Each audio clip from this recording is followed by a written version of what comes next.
যুক্তরাষ্ট্রের সরবরাহ করা প্রযুক্তিতে ইউক্রেনের অভ্যন্তরে বিশ্বের অন্যতম সেরা ক্ষেপণাস্ত্র প্রতিরক্ষা ব্যবস্থা প্যাট্রিয়ট মিসাইল সিস্টেম তৈরি করতে চেয়েছিলেন ইউক্রেনের প্রেসিডেন্ট ভলোদিমির জেলেনস্কি। তবে প্রেসিডেন্ট ট্রাম্প এতে সম্মত নন। জুলাই মাসের প্রথম দিকে তুরস্কে ট্রাম্পের সঙ্গে বৈঠক হয়েছিল জেলেনস্কির। সেই বৈঠকে তিনি প্যাট্রিয়ট ক্ষেপণাস্ত্র সিস্টেম তৈরির জন্য যুক্তরাষ্ট্রের সহায়তা চাইলে ট্রাম্প তাতে সম্মত হয়নি। তবে গত সপ্তাহে হোয়াইট হাউসে ফের যখন জেলেনস্কি ট্রাম্প বৈঠক হয়, সে সময় সেই প্রতিশ্রুতি প্রত্যাহার করে নেন তিনি।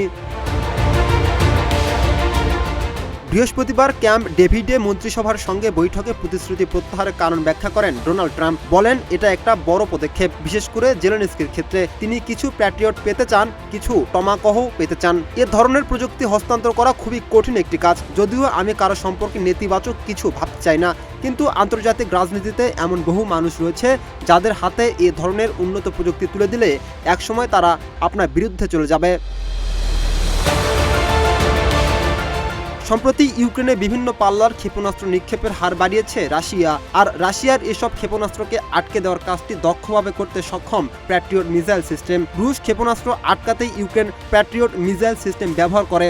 তবে হামলাকারী ক্ষেপণাস্ত্র ধ্বংসের জন্য যে PSC-3 নামের বিশেষ ক্ষেপণাস্ত্র প্রয়োজন, সেগুলো সংকট দেখা দেবে প্রায়ই। এ কারণেই ইউক্রেন দীর্ঘদিন ধরে অভ্যন্তরীণভাবে প্যাট্রিয়ট মিসাইল সিস্টেম এবং PSC-3 ক্ষেপণাস্ত্র তৈরির জন্য যুক্তরাষ্ট্রের কাছে অনুমতি চাইছে।